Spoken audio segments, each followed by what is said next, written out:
स्वागत है दोस्तों फिर से आपका हमारे चैनल में। दोस्तों ये है नॉवेल सुलह का सेकंड पार्ट जो कि टॉनी मॉरिसन द्वारा लिखा गया है। पार्ट फर्स्ट मैंने अपलोड कर दिया है, अगर आप लोगों ने नहीं देखा तो जाकर देखें। दोस्तों पार्ट 2 की शुरुआत होती है 1923 से। हैना पीस जो कि सुलह की मदर है, उसकी भी जिंदा जलने से डेथ हो गई। वहीं सुलह की ग्रैंडमदर इवा भी अपने घर की खिड़की से गिरी, जिसके कारण वह घायल हो गई। हॉस्पिटल पहुंचने पर इवा तो बच गई, लेकिन हैना पीस की मृत्यु हो गई। अब दोस्तों साल 1927 नेल की शादी एक हैंडसम आदमी से हो रही थी, जिसका नाम था जूड ग्रीन, जो एक न्यू रिवर रोड पर काम करता था। दोस्तों नेल और जूड की वेडिंग हो रही थी। दोनों एक दूसरे से प्रेम करते थे और वे जल्द से जल्द अपना घर बसाना चाहते थे। शादी के बाद सुलह बॉटम छोड़कर चली गई, बिल्कुल 10 वर्षों के लिए। इस 10 सालों में नेल और जूड के बच्चे हुए और सुलह कॉलेज चली गई अमेरिकन सिटीज प्रेम की तलाश में, लेकिन उसे बस वैसे ही लोग मिलते जो सिर्फ उसके साथ सोना चाहते थे। 1937 में सुलह वापस बॉटम आई और अपने ग्रैंडमदर से मिलकर उनको बहुत सुनाया कि उन्होंने सिर्फ पैसों की लालच में आकर अपना एक पैर कटवाया है।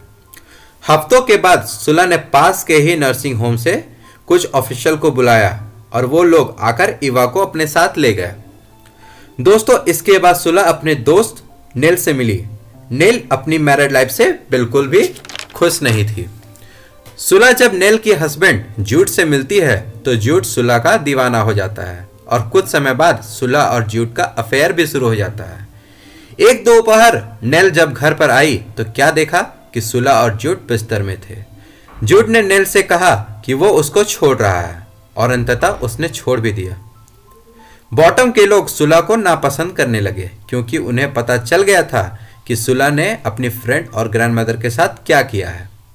अब दोस्तों साल 1940 सुलह बुरी तरीके से बीमार पड़ गई। नेल जिसने सालों से सुलह और जूड को नहीं देखा था वो वापस आई और वो जानना चाहती थी कि सुलह ने उसकी शादीशुदा जिंदगी में जहर क्यों घोला। जब नेल ने यह बात पूछी तो सुलह ने कहा कि वो एक स्ट्रांग और इंडिपेंडेंट वुमन है, वो जो चाहे वो कर सकती है। सुलह ने नेल से पूछा कि अगर हम अच्छे दोस्त होते। कुछ ऐसी बात कही सुलह ने कि नेल को गुस्सा आ गया और वो वहां से चली गई। थोड़े समय के बाद सुलह की डेथ भी हो गई। सुलह के डेथ के बाद बॉटम में एक बीमारी आई। दोस्तों जनवरी 1941 शेड्रिक गलियों में उतरा नेशनल सुसाइड डे के लिए। शेड्रिक के पीछे दर्जनों की संख्या में लोग थे। न्यू रिवर रोड पर बहुत हंगामा हुआ और एक चट्टान का टुकड़ा टूटकर गिरा, जिससे दर्जनों लोगों की मृत्यु भी हो गई। दोस्तों अब नोवेल का फाइनल और अंतिम चैप्टर साल 1965 का है।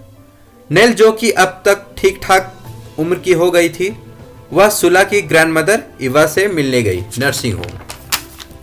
दोस्तों वहां नर्सिंग होम में इवा ने नेल से पूछा कि उसने चिकन लिटिल का मर्डर क्यों किया। तब नेल यह बात सुनकर दंग रह जाती है और बोलती है उसने चिकन लिटिल का मर्डर नहीं किया, बल्कि सुलह ने उसे मारा है।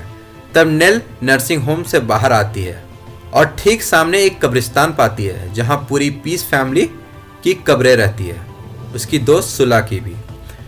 फिर यह नेल सोचती है कि इन बीते सालों में उसने सुलह को कितना मिस किया। वो उसे याद करके रोती है, लेकिन वहां उसे सुनने वाला कोई भी नहीं होता है। दोस्तों यहीं पर यह नोवेल समाप्त हो जाता है। दोस्तों अब आता हूं इस नोवेल की थीम के ऊपर। इस नोवेल को टॉनी मॉरिसन ने कुछ महत्वपूर्ण चीज़ों को दर्शाया है। पहली तो यह है रेस और रेसिज्म। दोस्तों मेरे कहने का मतलब है कि गोरे लोगों का काले लोगों के प्रति कितना घृणा है। दूसरा है लव और सेक्सुअलिटी। इसमें तो कुछ कहने की बात ही नहीं दोस्तों, आपने कहानी में जरूर देखा। अगली है सफरिंग एंड कम्युनिटी आइडेंटिटी, मतलब दोस्तों बॉटम के लोगों को कितनी गरीबी है। और लास्ट सबसे इंपॉर्टेंट है woman, motherhood and gender role. दोस्तों आई होप यह कहानी आपको बहुत अच्छी लगी होगी। धन्यवाद।